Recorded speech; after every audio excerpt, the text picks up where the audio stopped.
جانباز جنات اور جذبات۔ ترکمان کا معرکہ ختم ہو چکا تھا، یا سلطان صلاح الدین ایوبی کے کم از کم ان نائب سالاروں اور کمانڈروں کی نگاہ میں یہ معرکہ ختم ہو چکا تھا جنہوں نے الملک الصالح سیف الدین اور مشتقین کی متحدہ افواج کو ان کے توقعات کے خلاف بے ترتیب اور بزدلانہ پسپائی پر مجبور کر دیا تھا۔ سلطان ایوبی کے فاتح کمانڈروں کے سامنے دشمن کی لاشیں پڑی تھیں، زخمی تڑپ رہے تھے، موزور گھوڑے اور زخمی گھوڑے اور اونٹ زخمیوں اور لاشوں کو کچل رہے تھے۔ دشمن کے جو سپاہی بھاگ نہیں سکے تھے وہ ہتھیار پھینک کر الگ جمع ہوتے جا رہے تھے۔ بے انداز تلواریں، ڈھالیں، برچھیاں، کمانیں، تیروں سے بھرے ہوئے ترکش، خیمے اور فوجیوں کا ذاتی سامان جس میں نقدی اور قیمتی اشیاء بھی تھے دور دور تک بکھری ہوئی تھی۔ سلطان صلاح الدین ایوبی اس مقام پر کھڑا تھا جو اس کے دشمن اتحادیوں کے سپریم کمانڈر سیف الدین غازی کا ہیڈ کوارٹر اور اس کی رہائش گاہ تھی۔ پہلے بیان کیا جا چکا ہے کہ سیف الدین اپنی افواج کو بکھرتا اور سلطان ایوبی کی فوج کو یقینی فتح کی طرف بڑھتا دیکھ کر کسی کو بتائے بغیر بھاگ گیا تھا۔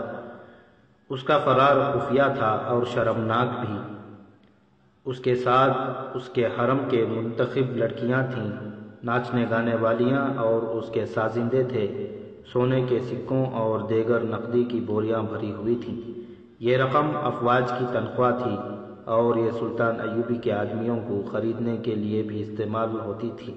سیف الدین کی یہ رہائش گاہ دلکش کپڑوں کے خیموں، قناتوں اور شامیانوں سے بنی تھی۔ یہ کپڑے کی دیواروں اور چھتوں کا محل تھا۔ اس دور کے جنگجو حکمران ایسے محل اور تمام تر آسائش اور عشرت کا سامان ساتھ رکھتے تھے۔ سیف الدین بھی انہی حکمرانوں میں سے تھا۔ اس نے شراب کی صراحیوں، رنگا رنگ پیالے اور مٹکے بھی ساتھ رکھے ہوئے تھے۔ سلطان ایوبی کپڑوں کے اس دلفریب محل کو دیکھ رہا تھا۔ اس کی نظر پلنگ پر پڑی۔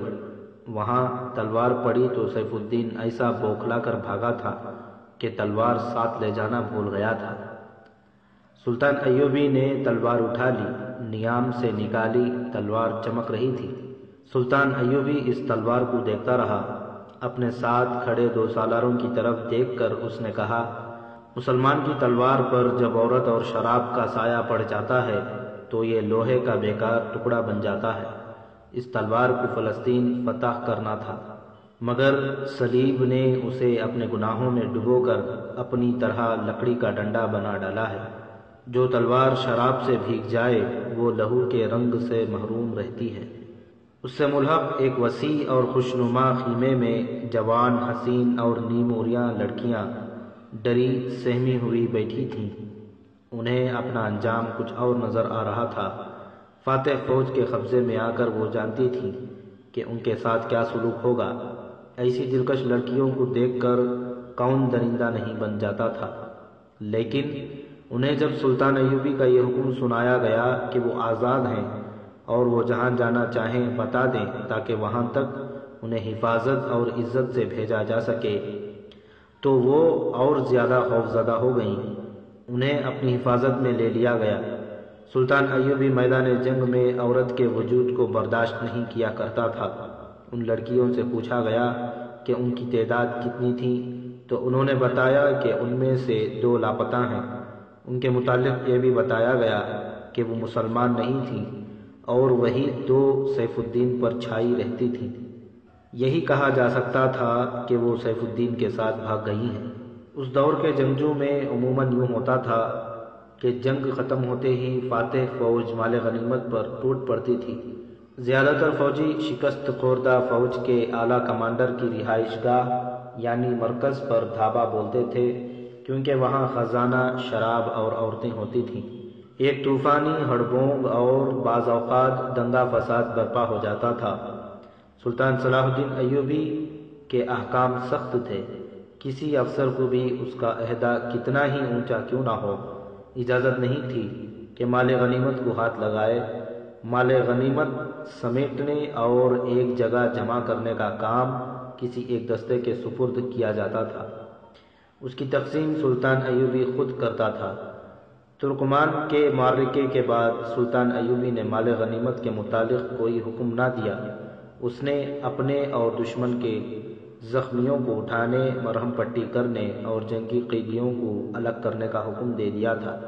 سلطان ایوبی میدان جنگ میں نظم و نسق اور ڈسپلن کی سختی سے پابندی کراتا تھا۔ اس معرکے میں دشمن بے ترتیبی سے بھاگا تھا۔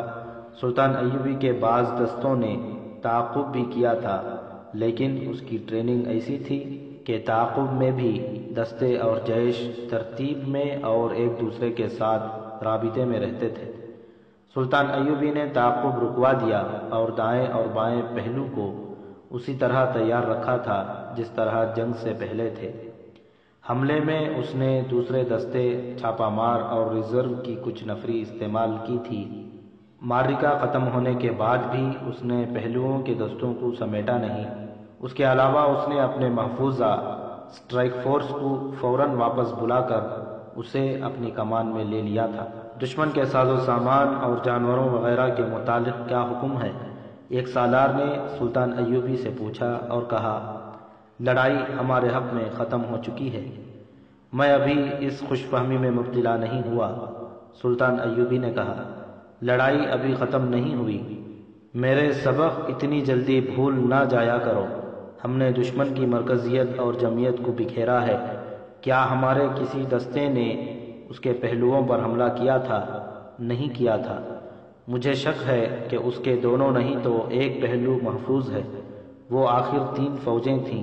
ان کے سالار ایمان فروش ہو سکتے ہیں، ایسے اناڑی نہیں ہو سکتے کہ ان کے جو دستے لڑائی میں شامل نہیں ہوئے انہیں وہ جوابی حملے کے لیے استعمال نہ کریں۔ ہو سکتا ہے ان کا محفوظہ بھی محفوظ اور تیار ہو۔ ان کی مرکزی کمان ختم ہو چکی ہے سلطان محترم، سالار نے کہا۔ انہیں حکم دینے والا کوئی نہیں رہا۔ صلیبیوں کا خطرہ بھی ہے، سلطان ایوبی نے کہا۔ گو مجھے کسی طرف سے بھی اطلاع نہیں ملی کہ صلیبی فوج کہیں قرب و جوار میں موجود ہے، لیکن یہ علاقہ چٹانی ہے، یہاں ٹیلے اور وسیع نشیب ہیں، بعض جگہوں پر جنگل بھی ہیں اور کچھ حصہ ریگستانی بھی ہے، نظر دور تک نہیں دیکھ سکتی۔ دشمن اور سام پر کبھی بھروسہ نہیں کرنا چاہیے، مرتے مرتے ڈنک مار دیتا ہے۔ مجھے سیف الدین کے سالار مظفر الدین کی کوئی خبر نہیں۔ تم سب جانتے ہو کہ مظفر الدین اتنی آسانی سے بھاگنے والا سالار نہیں۔ میں اس کا انتظار کر رہا ہوں۔ اپنی آنکھیں کھلی رکھو، دستوں کو یکجا کرو۔ مظفر الدین اگر میرے سبق بھول نہیں گیا تو وہ مجھ پر ایک جوابی حملہ تو ضرور کرے گا۔ سلطان ایوبی کا خطرہ بے بنیاد نہیں تھا۔ آپ نے قرون حماد کی جنگ میں سیف الدین کے ایک سالار مظفر الدین بن زین الدین کا ذکر پڑھا ہے۔ مظفر الدین سلطان ایوبی کی فوج میں سالار رہ چکا تھا اور اس کی مرکزی کمان میں اس کے ساتھ بھی رہا تھا، اس لیے اسے اچھی طرح علم تھا کہ سلطان ایوبی جنگی منصوبہ کن عناصر کو سامنے رکھ کر تیار کرتا اور میدان جنگ میں اس میں سے کس طرح رد و بدل کرتا ہے۔ مظفر الدین کچھ تو ذہنی لحاظ سے پیدائشی جنگجو تھا۔ زیادہ تر تربیت سلطان ایوبی سے حاصل کی، اس لیے اس میں وہ جوہر تھے جو اسے میدان جنگ سے منہ نہیں موڑنے دیتے تھے۔ وہ سیف الدین کا قریبی رشتہ دار، غالباً چچا زاد بھائی تھا۔ جب سلطان ایوبی مصر سے دمشق آیا اور مسلمان امرا اس کے خلاف صف آرا ہو گئے تو مظفر الدین سلطان ایوبی کو بتائے بغیر اس کی فوج سے نکل کر اس کے دشمن کیمپ میں چلا گیا تھا۔ ترکمان کے اس معرکے سے پہلے قروت حماد کے معرکے میں مظفر الدین نے سلطان ایوبی کے پہلو پر ایسا شدید حملہ کیا تھا جس کا مقابلہ سلطان ایوبی نے پہلو کے دستوں کی قیادت اپنے ہاتھ میں لے کر کیا تھا۔ قاضی بہاؤالدین شداد کی تحریر کے مطابق اگر سلطان ایوبی خود قیادت نہ کرتا تو مظفر الدین جنگ کا پاسا پلٹ دیتا۔ سلطان ایوبی مظفر الدین کو فن حرب و ضرب کا استاد مانتا تھا۔ اب ترکمان میں اسے جاسوسوں نے اس کے متحدہ دشمن کی افواج کے متعلق جو معلومات دی تھیں ان میں ایک یہ بھی تھی کہ مظفر الدین بھی ان افواج کے ساتھ ہے۔ یہ معلوم نہیں ہو سکا تھا کہ وہ قلب میں ہے، دائیں ہیں بائیں ہیں یا وہ محفوظے کا سالار ہے؟ سلطان ایوبی نے چند ایک جنگی قیدیوں سے اس کے متعلق پوچھا تھا۔ انہوں نے یہ تصدیق تو کر دی تھی کہ مظفر الدین لشکر کے ساتھ ہے، مگر یہ کسی کو علم نہیں تھا کہ کہاں ہے۔ ہو سکتا ہے قیدیوں نے اس پر پردہ ڈال دیا ہو کہ مظفر الدین کہاں ہے۔ سلطان ایوبی نے اپنے سالاروں سے کہا، میں تسلیم نہیں کر سکتا کہ وہ لڑے بغیر بھاگ گیا ہو۔ وہ میرا شاگرد ہے، میں اس کی جنگی اہلیت سے بھی واقف ہوں اور اس کی فطرت سے بھی۔ وہ حملہ کرے گا، اگر اسے یقین ہوا کہ وہ شکست کھا جائے گا پھر بھی وہ حملہ کرے گا۔ اسے حملہ کرنا چاہیے ورنہ مجھے مایوسی ہوگی۔ صلاح الدین ایوبی یہ نہ کہے کہ مظفر الدین بھی بھاگ گیا ہے۔ یہ آواز سیف الدین کے سالار مظفر الدین کی تھی، جو ترکمان کے میدان جنگ سے 2-2.5 میل دور سنائی دے رہی تھی۔ میں لڑے بغیر واپس نہیں جاؤں گا۔ اس وقت جب صلاح الدین ایوبی سیف الدین کے رہائشی خیموں میں کھڑا تھا، سیف الدین کا کوئی کمانڈر یہ پیغام لے کر مظفر الدین کے پاس پہنچا تھا کہ سلطان ایوبی کو کسی طرح قبل از وقت پتہ چل گیا تھا کہ اس پر حملہ آ رہا ہے، اس لیے ہم دھوکے میں آ گئے۔ اب یہاں لڑنا بیکار ہے، بہتر یہ ہے کہ تم بھی واپس چلے جاؤ اور اپنے دستوں کو کسی اور بہتر جگہ لڑانے کے لیے بچا کر لے جاؤ۔ سیف الدین نے اس پیغام میں اپنے متعلق بتایا تھا کہ وہ کسی کو بتائے بغیر میدان جنگ سے جا رہا ہے۔ ہم آپ کا ہر حکم بجا لائیں گے، مظفر الدین کے ایک نائب سالار نے اسے کہا، لیکن اس حالت میں جب کہ ہماری فوج کے لڑنے والے حصے مارے گئے، زخمی یا قیدی ہو گئے یا بھاگ گئے ہیں، اس تھوڑی سی فوج سے جوابی حملہ کرنا مناسب معلوم نہیں ہوتا۔ میں ان دستوں کو ناکافی نہیں سمجھتا جو میرے پاس ہیں۔ مظفر الدین نے کہا، یہ اس فوج کا 1/4 ہے جو ہم ساتھ لائے ہیں۔ سلطان ایوبی اس سے بھی کم نفری سے لڑتا اور کامیاب ہوا کرتا ہے۔ میں اس کے پہلو پر حملہ کروں گا۔ میں اب اسے وہ چال نہیں چلنے دوں گا جو اس نے قرون حمات میں چلی تھی۔ تم سب حملے کے لیے تیار رہو۔ عالی مقام سیف الدین غازی والی موصل 3 فوجوں کی نفری سے ہار گئے ہیں۔ نائب سالار نے کہا، میں اپنے مشورے کو دہراؤں گا کہ اس تھوڑی سی نفری سے حملہ کرنا اسے مروانے والی بات ہے۔ میدان جنگ میں اپنے حرم اور شراب کے مٹکے ساتھ رکھنے والوں کے پاس 3 کے بجائے 10 فوجیں ہوں تو بھی اس کا انجام یہی ہوتا ہے جو والی موصل سیف الدین کا ہوا ہے۔ مظفر الدین نے کہا، میں بھی شراب پیتا ہوں، لیکن یہاں پانی بھی نہ ملے تو میں پرواہ نہیں کرتا۔ سلطان ایوبی مجھے ایمان فروش اور غدار کہتا ہے، لیکن میں اس لیے اس سے لڑنے سے منہ نہیں موڑوں گا کہ وہ مسلمان ہے۔ یہ 2 سالاروں کی ٹکر ہوگی، یہ 2 پہلوانوں کا دنگل ہوگا، یہ 2 تیغ زنوں کا مقابلہ ہوگا۔ اپنے دستوں کو تیار کرو اور یاد رکھو، صلاح الدین ایوبی کے جاسوسوں کی نظریں زمین کے نیچے بھی دیکھ سکتی ہیں۔ اپنے دستوں کو آج رات اور پرے لے چلو اور ہر طرف دور دور تک اپنے آدمی چھوڑ دو۔ وہ جسے مشکوک حالت میں گھومتا پھرتا دیکھے اسے پکڑیں۔ اس نے ایک جگہ منتخب کر لی تھی جہاں دستوں کو چھپایا جا سکتا تھا۔ حملے کے لیے اس نے کوئی دن اور وقت مقرر نہ کیا۔ اپنے نائب سالاروں سے کہا، سلطان ایوبی میں لومڑیوں کی چالاکی اور خرگوش کی پھرتی ہے۔ مجھے میرے مخبروں نے بتایا ہے کہ اس نے ابھی مال غنیمت سمیٹا نہیں اور اس نے اپنی فوج کے پہلوؤں کو بھی نہیں سمیٹا۔ اس سے پتہ چلتا ہے کہ وہ پیش قدمی نہیں کرے گا اور یہ بھی ظاہر ہوتا ہے کہ وہ ہمارے جوابی حملے کا خطرہ محسوس کر رہا ہے۔ میں اسے اچھی طرح جانتا ہوں کہ وہ کس انداز سے سوچا کرتا ہے۔ میں اسے یہ دھوکہ دوں گا کہ ہم سب بھاگ گئے ہیں اور اب حملے کا خطرہ ٹل گیا ہے۔ یہ عقل اور فہم و فراست کی جنگ ہوگی۔ وہ 2 دنوں سے زیادہ انتظار نہیں کرے گا۔ اس طرح میں بھی اپنے جاسوسوں کو اس کی نقل و حمل دیکھنے کے لیے استعمال کروں گا۔ جو ہی وہ مال غنیمت سمیٹنے لگے گا اور اس کی توجہ دائیں بائیں سے ہٹ جائے گی، ہم اس کے پہلو پر حملہ کر دیں گے۔ یہی وہ خطرہ تھا جسے صلاح الدین ایوبی محسوس کر رہا تھا۔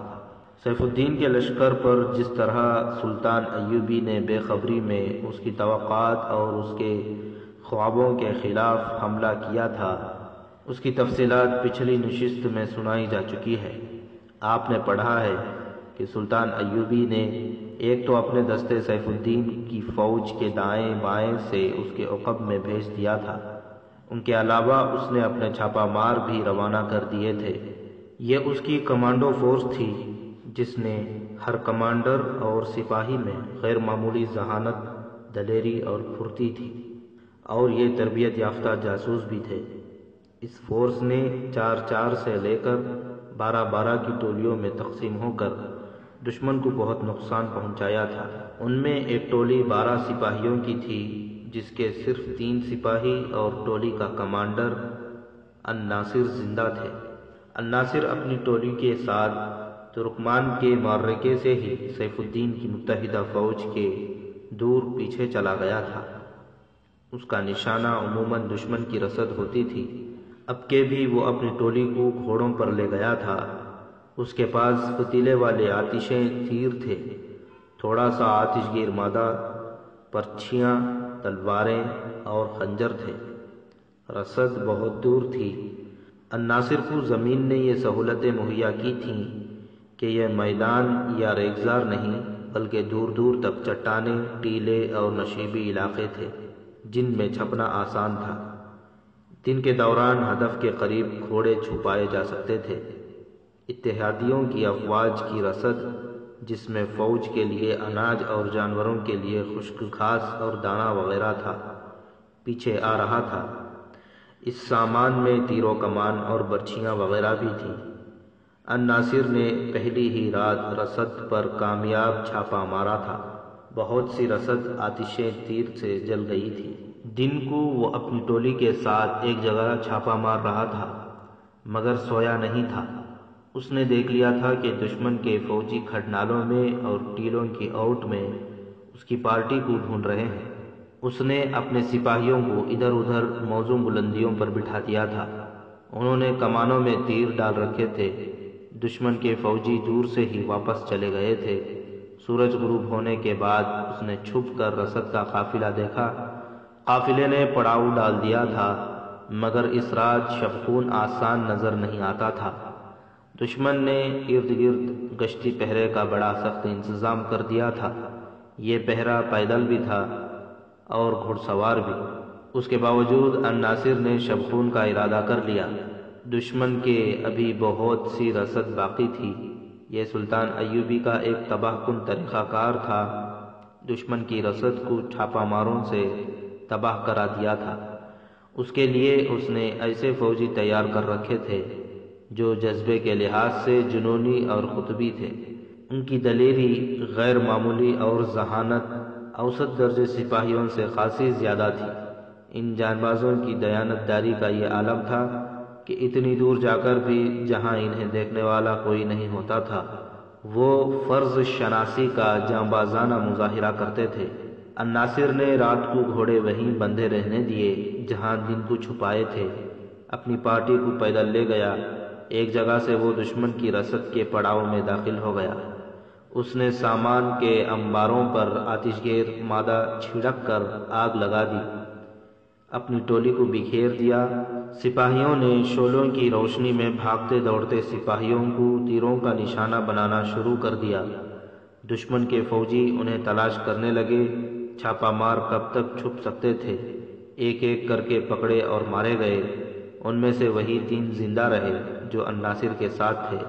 انہوں نے بہت تباہی مچائی تھی۔ رسد کے ساتھ جو پہرے دار اور دیگر لوگ تھے، انہوں نے ان سب کو گھیرے میں لینے کی کوشش کی۔ الناصر نے اپنے 3 ساتھیوں کو الگ نہ ہونے دیا۔ وہ شعلوں سے دور ہٹ کر اندھیرے میں گھوڑا گاڑیوں اور خیموں کی اوٹ میں چھپتے، اپنے قریب سے گزرتے سپاہیوں سے بچتے کسی اور ہی سمت کو نکل گئے۔ الناصر نے آسمان کی طرف دیکھا، اسے کوئی ستارہ نظر نہ آیا۔ چھاپا ماروں کو ستاروں سے سمت معلوم کرنے کی ٹریننگ دی جاتی تھی، مگر اس رات آسمان گرد و غبار کی طرح کے بادلوں میں چھپا ہوا تھا۔ الناصر رسد کے پڑاؤ سے دور نکل گیا۔ اسے دشمن کی جلتی ہوئی رسد اور ساز و سامان کے شعلوں کی سرخی دکھائی دے رہی تھی۔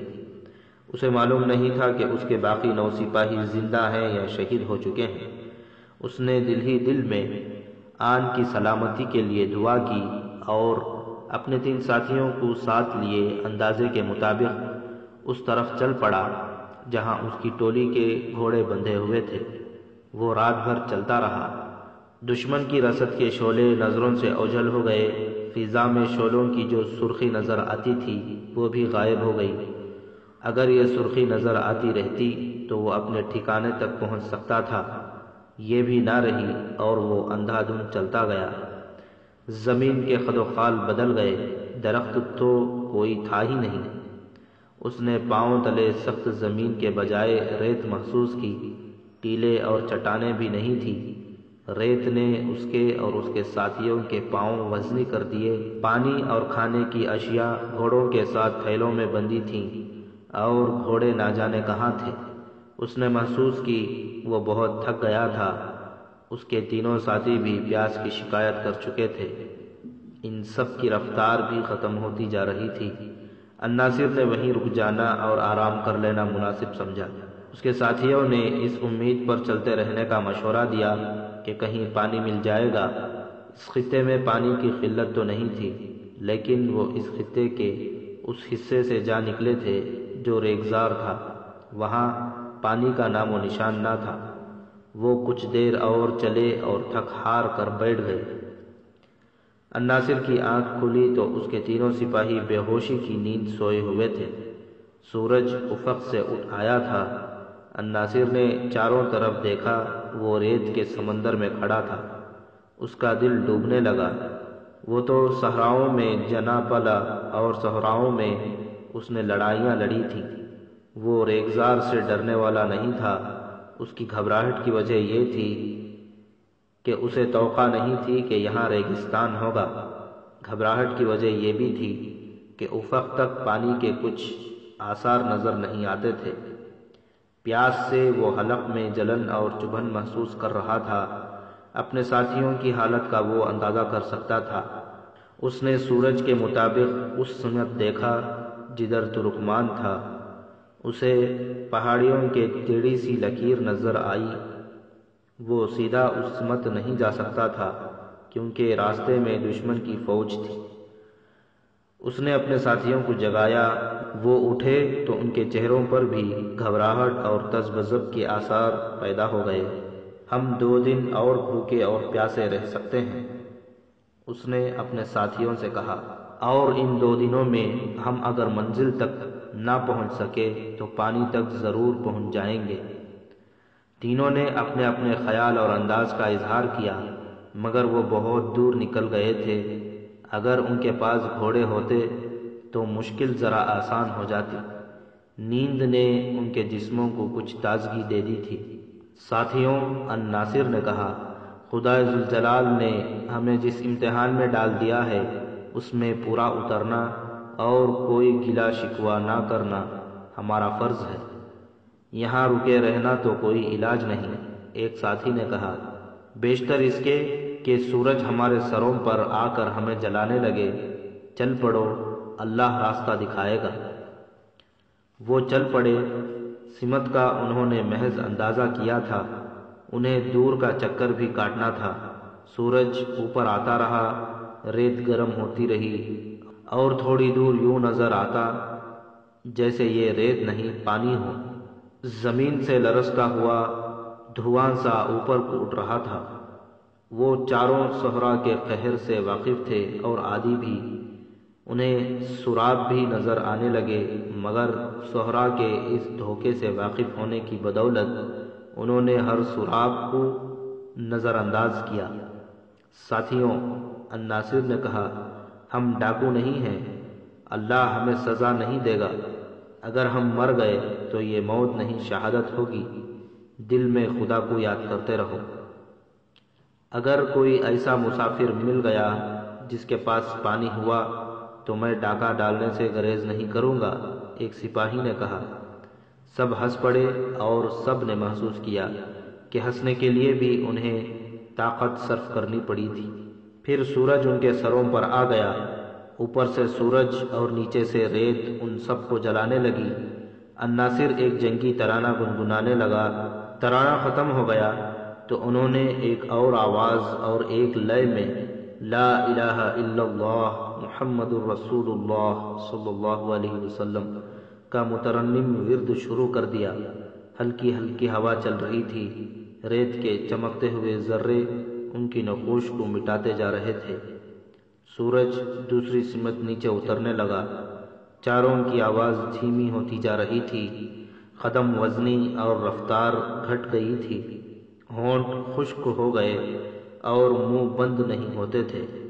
ان کے سائے جب دوسری طرف بڑھنے لگے تو ان کا ایک ساتھی خاموش ہو گیا۔ کچھ دیر بعد دوسرے کی بھی زبان جواب دے گئی۔ الناصر اور اس کا تیسرا ساتھی سرگوشیوں میں لا الہ الا اللہ محمد الرسول اللہ کا ورد کر رہے تھے۔ کچھ دور گئے تو سرگوشیاں بھی ختم ہو گئیں۔ ساتھیوں، الناصر نے جسم کی بچی کچی طاقت صرف کر کے کہا، حوصلہ نہ ہارنا، ہمارے جسموں میں ایمان کی بہت نمی ہے، ہم ایمان کی طاقت سے زندہ رہیں گے۔ اس نے اپنے ساتھیوں کے چہروں کو باری باری دیکھا، وہاں خون کا نام و نشان نہیں تھا، سب کی آنکھیں اندر کو چلی گئی تھیں۔ سورج غروب ہو گیا، جوں جوں شام تاریک ہوتی رہی، ریت ٹھنڈی ہوتی گئی۔ الناصر نے ساتھیوں کو رکنے نہیں دیا، خنکی میں ذرا تیز چلا جا سکتا تھا۔ اگر وہ کوئی عام مسافر ہوتے تو کبھی کے گر چکے ہوتے۔ وہ فوجی اور چھاپا مار تھے، ان کے جسم عام انسانوں کی نسبت کہیں زیادہ صعوبتیں برداشت کر سکتے تھے۔ وہ چلتے گئے اور کچھ فاصلہ طے کر کے الناصر نے انہیں رکنے اور سو جانے کو کہا۔ صبح کاذب کے قریب الناصر جاگا، آسمان صاف تھا، ستاروں کو دیکھ کر اس نے اندازہ کیا کہ رات کتنی رہتی ہے۔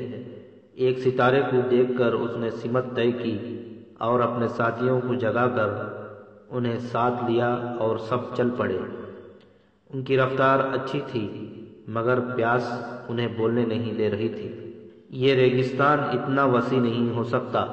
الناصر نے بڑی مشکل سے یہ آواز زبان سے نکالے، آج ختم ہو جائے گا، ہم آج پانی تک پہنچ جائیں گے۔ پانی جو دن کو سراب تھا، اندھیرے میں امید بن گیا اور وہ اس امید کی طاقت پر چلتے گئے۔ صبح کا اجالا سفید ہوا، پھر افق سے سورج ابھرا۔ ان جان باز مسافروں کو سب سے پہلا صدمہ یہ ہوا کہ پانی کی امید دم توڑ گئی۔ ریت تو نہیں تھی، زمین سخت تھی، اس میں دراڑیں پڑی تھی۔ یہ پھٹی پھٹی زمین تھی، پاؤں کی جگہ ٹھوکر لگتی تھی، وہاں سے ریت اور مٹی اڑتی تھی۔ 8-10 میل دور زمین سے ابھرے ہوئے ستون اور میناریں نظر آتے تھے۔ یہ مٹی کے ٹیلے اور ریتیلی چٹانوں کی چوٹیاں تھیں، درخت ایک بھی نظر نہیں آتا تھا۔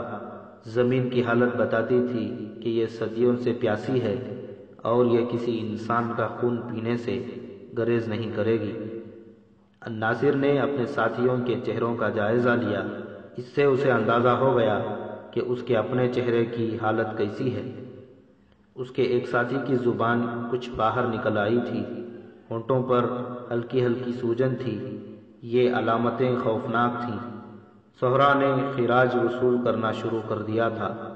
سلطان ایوبی کے اس جان باز کا خون پیاسی زمین کی بھینٹ چڑھنے لگا تھا۔ دوسرے 2 سپاہیوں کی ظاہری حالت یہ تو نہیں تھی، لیکن صاف نظر آ رہا تھا کہ یہ میناروں جیسے ٹیلوں تک پہنچ نہیں سکیں گے۔ الناصر ان کا کمانڈر تھا، اپنی ذمہ داری کا اسے اتنا زیادہ احساس تھا کہ اس کا دماغ اس کے قابو میں تھا۔ اس کی جسمانی حالت اپنے ساتھیوں سے بہتر نہیں تھی۔ اس نے بولنے کی کوشش کی، یہ اس کی قوت ارادی تھی کہ اس کے منہ سے چند الفاظ نکل آئے، اس نے اپنے ساتھیوں کا حوصلہ بڑھانے کی کوشش کی، مگر یہ ایک ناکام کوشش تھی۔ جوں جوں سورج اوپر اٹھتا آ رہا تھا، زمین کی غیر مرئی شعلے بلند ہوتے جا رہے تھے۔ ان چاروں کی رفتار کا اب یہ حال تھا کہ وہ قدم اٹھاتے نہیں، پاؤں گھسیٹتے تھے۔ جس سپاہی کی زبان باہر نکل آئی تھی، اس کی برچھی اس کے ہاتھ سے گر پڑی۔ پھر اس نے کمر بند سے تلوار کھولی اور پھینک دی۔ اس نے یہ حرکات بے خیالی میں کی تھیں۔ اس کے ہاتھ اپنے آپ کام کر رہے تھے اور وہ ناک کی سیدھ میں چلا جا رہا تھا۔ یہ سہرا کا ایک ظالمانہ اثر ہوتا ہے کہ بھٹکا ہوا پیاسا مسافر نیند میں مختلف حرکات کرنے کے انداز سے اپنے جسم سے بوجھ پھینکنا شروع کر دیتا ہے۔ پھر مختلف اشیاء پھینکنے کے بعد وہ اپنے جوتے بھی اتار پھینکتا ہے۔ وہ کہیں رکتا نہیں، چلتا جاتا اور چیزیں پھینکتا جاتا ہے۔ صحرائی مسافر جب جگہ جگہ ایسی اشیاء پڑی دیکھتے ہیں تو وہ اس توقع پر آگے بڑھتے ہیں کہ کچھ ہی دور آگے ایک لاش پڑی ہوگی، یا اس بد نصیب کی ہڈیوں کا ڈھانچہ پڑا ہوگا جو راستے میں اپنی آخری متاع بکھیرتا گیا ہے۔ سہرا نے الناصر کے ایک ساتھی کو اس مرحلے میں داخل کر دیا تھا جہاں وہ دنیا کی اشیاء اور اپنے فرائض سے دستبردار ہو رہا تھا۔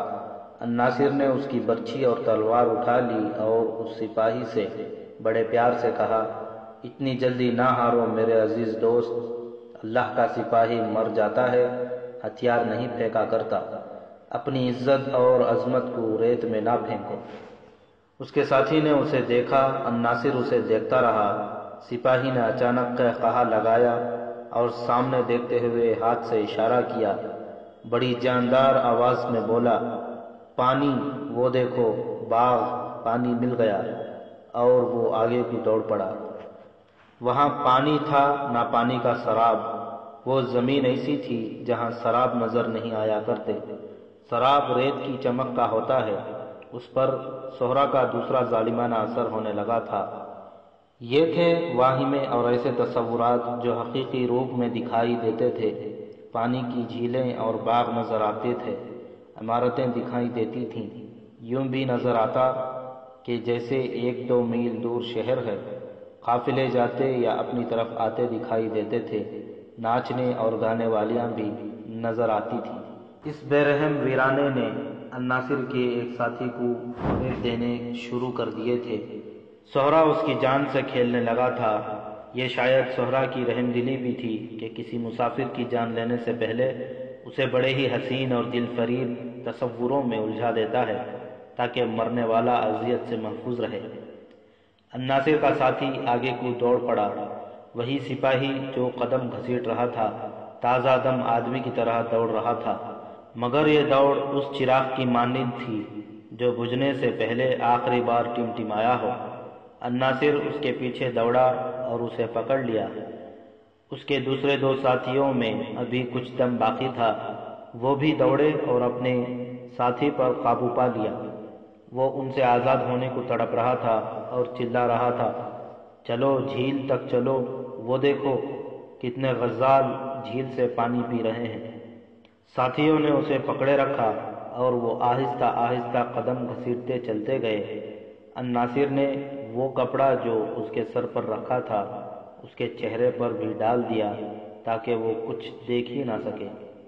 سورج سر کے عین اوپر آ گیا تھا جب ایک اور سپاہی نے بڑی ہی بلند آواز سے کہا، باغ میں رقاصہ ناچ رہی ہے، لعنت بھیجو پانی پر، چلو ناچ دیکھیں، حسن دیکھو، چلو دوستوں، وہاں پانی مل جائے گا، لوگ کھانا کھا رہے ہیں، میں سب کو جانتا ہوں، چلو چلو۔ اور وہ دوڑ پڑا۔ جس سپاہی کو پہلے واہمہ نظر آیا تھا وہ کچھ دیر خاموش رہا تھا، اس لیے ساتھیوں نے اسے چھوڑ دیا تھا۔ وہ اپنے ساتھی کو دوڑتا دیکھ کر اس کے پیچھے دوڑ پڑا اور چلانے لگا، رقاصہ بہت خوبصورت ہے، میں نے اسے قاہرہ میں دیکھا تھا، وہ مجھے جانتی ہے، میں اس کے ساتھ کھانا کھاؤں گا، اس کے ساتھ شربت پیوں گا۔ الناصر کا سر ڈول گیا۔ وہ سہرا کی صحبتیں برداشت کر سکتا تھا، اپنے ساتھیوں کی یہ حالت اس کی برداشت سے باہر تھی۔ انہیں سنبھالنا اس کے بس سے باہر ہوا جا رہا تھا۔ اس کی اپنی جسمانی حالت بھی دیگرگوں ہو گئی تھی۔ اس کے ساتھ اب ایک ہی ساتھی رہ گیا تھا جس کا دماغ ابھی ٹھکانے تھا۔ جسمانی لحاظ سے وہ بے شک ختم ہو چکا تھا۔ ان کے جو دو ساتھی باغ اور رقص کے واہمے کے پیچھے دوڑے تھے، چند قدم دوڑ کر گر پڑے۔ انہیں گرنا ہی تھا، ان کے جسموں میں رہا ہی کیا تھا۔ الناصر اور اس کے ساتھی نے انہیں بٹھا کر اپنے سہارے لے لیا اور ان پر کپڑوں کا سایہ کر دیا۔ ان کی آنکھیں بند ہو گئی تھیں اور سر ڈول رہے تھے۔ تم اللہ کے سپاہی ہو، الناصر نے دھیمی سی آواز میں کہنا شروع کیا۔ تم قبلہ اول اور خانہ کعبہ کے پاسبان ہو۔ تم نے اسلام کے دشمنوں کی کمر توڑی ہے۔ تم سے کفار ڈرتے اور کانپتے ہیں۔ تم شعلوں کو روندنے والے مرد مومن ہو۔ ان صحرا کو، پیاس کو اور سورج کے قہر کو تم کیا سمجھتے ہو؟ تم پر اللہ کی رحمت برس رہی ہے۔ تمہیں فرشتے بہشت کی ٹھنڈک پہنچا رہے ہیں۔ تمہارا جسم پیاسا ہے، روح پیاسی نہیں۔ ایمان والے پانی کی ٹھنڈک سے نہیں، ایمان کی حرارت سے زندہ رہتے ہیں۔ دونوں نے آنکھیں کھول دیں اور الناصر کو دیکھا۔ الناصر نے مسکرانے کی کوشش کی۔ اس نے جذبات کے غلبے سے جو باتیں کہی تھیں وہ اثر کر گئیں۔ دونوں سپاہی تصوروں اور واہموں کی دنیا سے نکل کر حقیقت میں آ گئے۔ وہ اٹھے اور نہایت آہستہ آہستہ چل پڑے۔ صبح روانگی کے وقت انہیں ٹیلوں اور ریتیلی چٹانوں کے جو ستون اور مینار نظر آئے تھے وہ قریب ہو گئے تھے۔ اب وہ بڑے بڑے ہو گئے تھے۔ امید رکھی جا سکتی تھی کہ وہاں پانی ہوگا، وہاں نشیب اور کھڈ نالے بھی ہو سکتے تھے۔ الناصر نے اپنے ساتھیوں سے کہا کہ وہ پانی کے قریب آ گئے ہیں اور آج شام سے پہلے پانی مل جائے گا، مگر وہ زمین اور وہ ماحول ایسی اور اتنی گرم حقیقت تھی کہ پانی کی امید شبنم کے قطرے کی طرح اڑ گئی۔ وہ ٹیلوں اور ٹیکریوں کے اور قریب چلے گئے۔ اچانک ایک سپاہی دوڑ اٹھا۔ وہ نعرے لگا رہا تھا، میرا گاؤں آ گیا ہے، میں سب کے لیے کھانا پکوانے جا رہا ہوں۔ کنویں سے میرے گاؤں کی لڑکیاں پانی نکال رہی ہیں۔ اس کے پیچھے دوسرا سپاہی دوڑ پڑا اور چلانے لگا، مرغابیاں مرغابیاں۔ وہ دوڑتے دوڑتے منہ کے بل گرا اور ہاتھ سے مٹی اور ریت اٹھا کر منہ میں ڈال لی۔ الناصر اور اس کا تیسرا ساتھی دوڑے، اس کے منہ سے مٹی نکالی، کپڑے سے منہ صاف کیا اور اسے اٹھایا، مگر وہ چلنے کے قابل نہیں تھا۔ دوسرا سپاہی بھی گر پڑا تھا اور پیٹ کے بل رینگتے ہوئے کہہ رہا تھا، کنویں سے پانی پی لو، پھر تمہارے لیے کھانا پکواؤں گا۔ الناصر نے اپنے ہاتھ دعا کے لیے اٹھائے اور آسمان کی طرف منہ کر کے کہا، اے خدائے ذوالجلال، ہم تیرے نام پر لڑنے اور مرنے آئے تھے، کوئی گناہ نہیں کیا، کہیں ڈاکہ نہیں ڈالا۔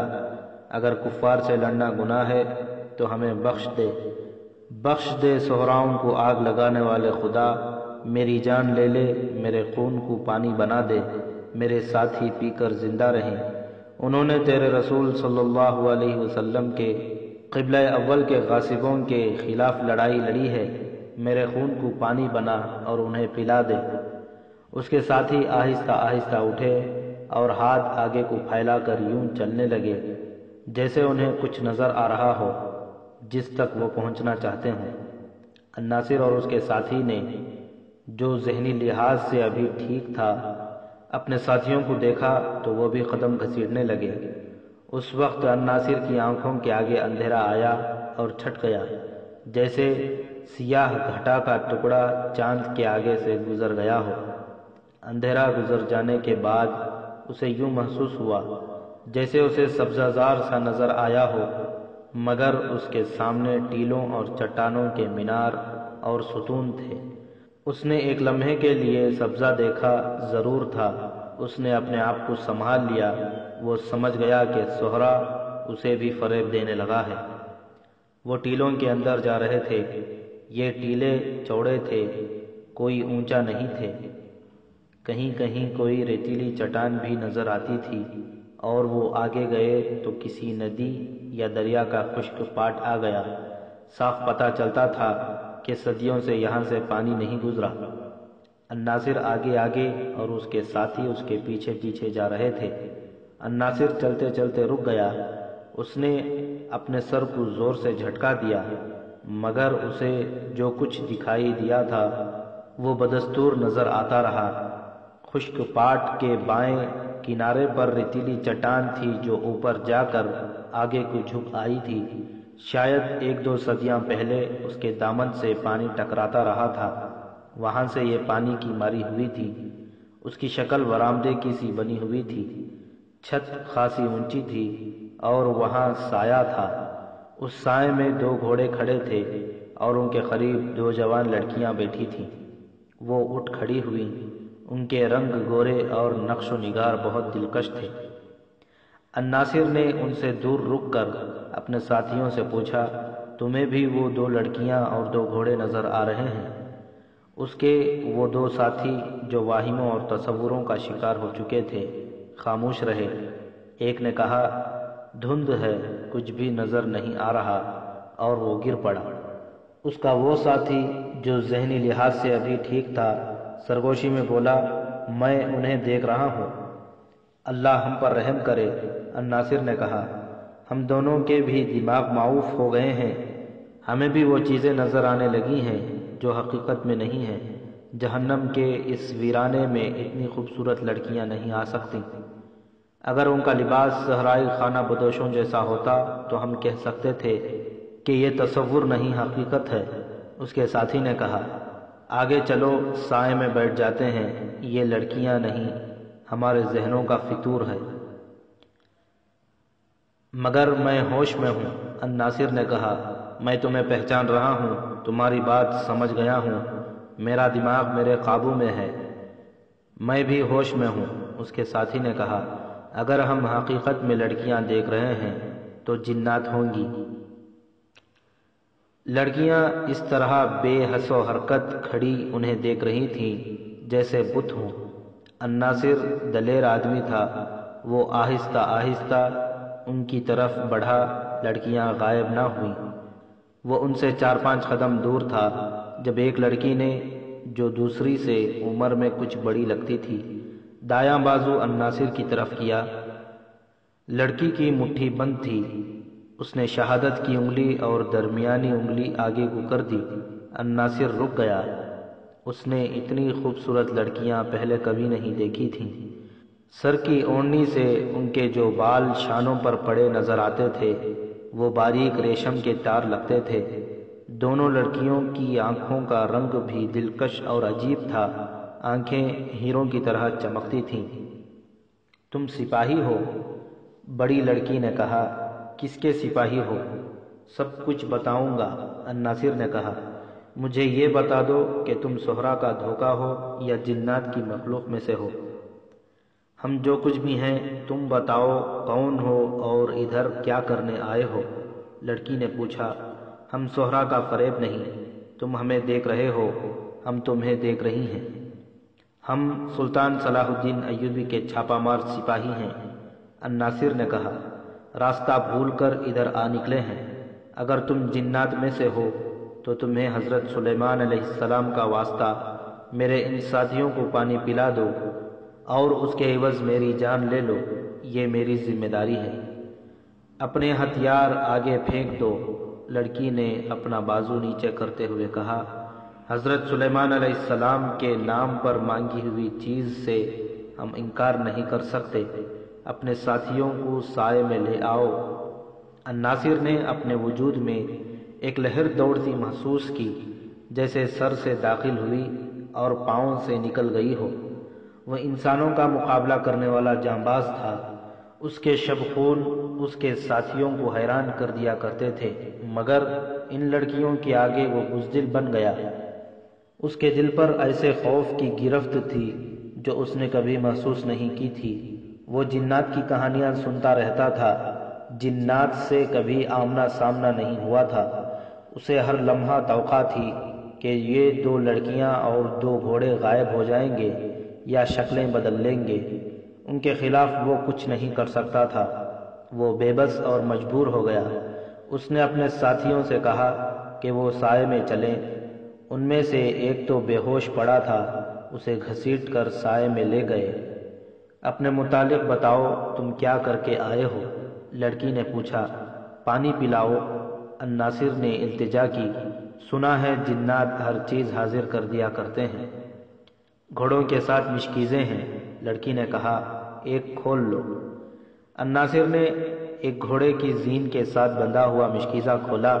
پانی سے بھرا ہوا تھا۔ اس نے سب سے پہلے بے ہوش ساتھی کے منہ میں پانی ٹپکایا۔ اس نے آنکھیں کھولی اور اٹھ بیٹھا۔ الناصر نے مشکیزہ اس کے منہ سے لگا دیا، لیکن اسے زیادہ پانی نہ پینے دیا۔ باری باری سب نے پانی پی لیا۔ الناصر کا دماغ صاف ہو گیا۔ اس نے سوچا کہ یہ لڑکیاں تصور یا واہمہ ہوتا تو دماغ میں جان آ جانے سے یہ واہمہ غائب ہو جاتا، لیکن لڑکیاں وہاں موجود تھیں، اور سب سے بڑی حقیقت یہ تھی کہ اس نے پانی پیا تھا۔ اگر پانی محض تصور ہوتا تو اس سے اس کے جسم میں تازگی نہ آتی۔ اس نے لڑکیوں کو ایک بار پھر دیکھا اور بڑی غور سے دیکھا۔ اب وہ اسے اور زیادہ حسین نظر آئیں۔ وہ یقیناً انسان نہیں تھیں۔ الناصر کی ذہنی، جذباتی اور جسمانی کیفیت یہ تھی کہ اسے اپنے اوپر کوئی اختیار نہیں رہا تھا۔ وہ محسوس کر رہا تھا کہ وہ اپنی مرضی سے سوچنے کے قابل نہیں رہا۔ اس کے ساتھیوں کے چہروں پر زندگی عود کر آئی تھی۔ یہ اس تھوڑے سے پانی کا کرشمہ تھا جو ان کے جسموں میں گیا تھا، مگر الناصر کی طرح ان پر بھی خوف طاری ہو گیا تھا۔ لڑکیاں انہیں خاموشی سے دیکھ رہی تھیں۔ باہر کی دنیا جل رہی تھی۔ زمین ایسے شعلے اگل رہی تھی جو محسوس ہوتے تھے، نظر نہیں آتے تھے، لیکن جہاں یہ لوگ بیٹھے تھے وہ ان شعلوں سے محفوظ تھے۔ اوپر ریتیلی چٹان کی چھت تھی اور جگہ خاصی کشادہ تھی۔ بڑی لڑکی نے بازو الناصر کی طرف بڑھایا، درمیانی انگلی اور شہادت کی انگلی آگے کر کے بازو کو گھوڑوں کی طرف گھما کر کہا، وہ تھیلا کھول لاؤ اور اپنے ساتھیوں کو دو۔ الناصر ایسے انداز سے گھوڑے کی زین کے ساتھ بندھا ہوا چمڑے کا تھیلا کھول لایا جیسے اس نے یہ حرکت کسی جادو کے زیر اثر کی ہو۔ اس نے تھیلا کھولا تو اس میں کھجوروں کے علاوہ کھانے کی کچھ ایسی چیزیں پڑی تھیں جو صرف امیر لوگ کھایا کرتے تھے۔ خشک گوشت بھی تھا جو کھانے کے قابل تھا۔ ان لڑکیوں کو دیکھا، بڑی لڑکی نے کہا، کھاؤ۔ الناصر نے یہ چیزیں اپنے ساتھیوں میں تقسیم کر دیں۔ ان سب کے پیٹ سے لگے ہوئے تھے۔ انہوں نے کھانا شروع کر دیا۔ کھانا مقدار کے لحاظ سے تھوڑا تھا، جو بظاہر ایک آدمی کے لیے کافی تھا، لیکن چاروں سیر ہو گئے۔ انہیں ماحول نکھرا ہوا دکھائی دینے لگا۔ لڑکیوں کا حسن پہلے سے کہیں زیادہ پرکشش اور پراسرار ہو گیا۔ تم ہمارے ساتھ کیا سلوک کرو گی؟ الناصر نے بڑی لڑکی سے کہا، جن اور انسان کا کوئی مقابلہ نہیں۔ تم آگ ہو، ہم مٹی اور پانی ہیں۔ ہم سب کا خالق خدا ہے۔ ہمیں اپنے خالق کی مخلوق سمجھ کر ہم پر رحم کرو۔ ہمیں ترکمان کے راستے پر ڈال دو۔ تم چاہو تو پلک جھپکتے ہمیں ترکمان پہنچا سکتے ہو۔ تم کہیں شبخون مارنے گئے تھے؟ بڑی لڑکی نے پوچھا۔ صلاح الدین ایوبی کے چھاپہ مار بھی جن ہوتے ہیں۔ ہمیں بتاؤ تم کہاں گئے تھے اور کیا کر کے آئے ہو؟ الناصر نے اسے اپنی تمام کارگزاری سنا دی۔ اس کی ٹولی نے جس دلیری سے شبخون مارے اور جو نقصان کیا تھا وہ پوری تفصیل سے سنایا، پھر یہ بتایا کہ وہ کس طرح واپسی کے راستے سے بھٹک گئے ہیں۔ تم اپنے سپاہیوں سے بہتر سپاہی معلوم ہوتے ہو، لڑکی نے کہا۔ کیا تمہاری فوج کا ہر ایک سپاہی یہ کام کر سکتا ہے جو تم نے کیا ہے؟ نہیں، الناصر نے جواب دیا۔ ہم چاروں کو تم انسان نہ سمجھو۔ ہمیں استادوں نے جو تربیت دی ہے وہ ہر ایک سپاہی برداشت نہیں کر سکتا۔ ہم صحرائی ہرن کی طرح دوڑ سکتے ہیں، عقاب کی طرح ہماری آنکھیں بہت دور تک دیکھ سکتی ہیں، اور ہم چیتے کی طرح حملہ کرتے ہیں۔ ہم میں سے کسی نے بھی چیتا نہیں دیکھا۔ استادوں نے بتایا تھا کہ چیتا کیا ہوتا ہے اور وہ کس طرح حملہ کرتا ہے۔ اس جسمانی پھرتی کے علاوہ ہمارے دماغ دوسرے سپاہیوں کی نسبت زیادہ اچھی طرح سوچ سکتے ہیں۔ ہمیں استادوں نے یہ ہنر بھی سکھایا ہے کہ دشمن کے ملک میں جا کر فوجی راز کس طرح حاصل کیے جاتے ہیں۔ ہم بھیس بدل لیتے ہیں، آواز بدل لیتے ہیں، اندھے بن سکتے ہیں، ضرورت پڑے تو ہم آنسو بہا سکتے ہیں، اور جب پکڑے جانے کا خطرہ ہو تو ہم اپنی زندگی سے دستبردار ہو کر لڑتے اور نکلنے کی کوشش کرتے ہیں۔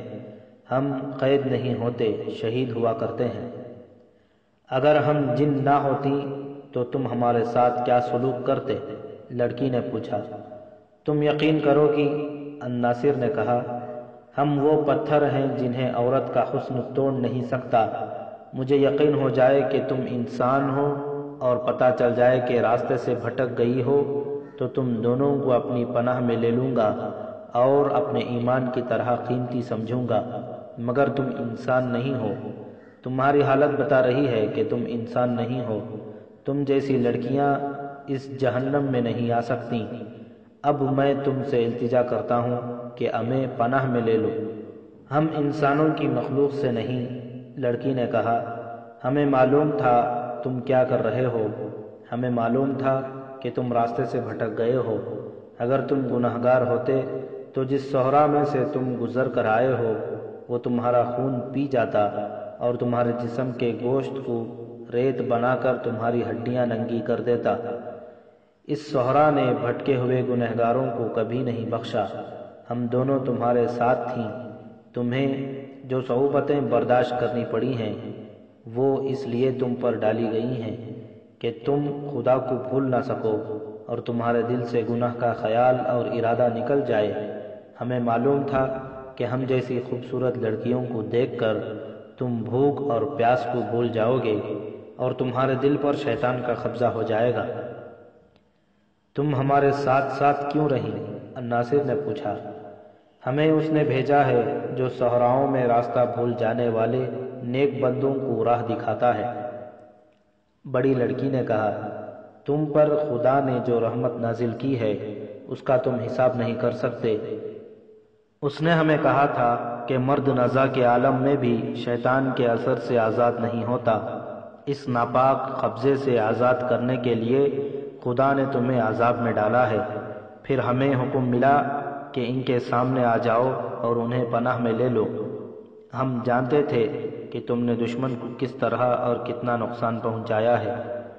پھر مجھ سے کیوں پوچھا تھا؟ الناصر نے پوچھا۔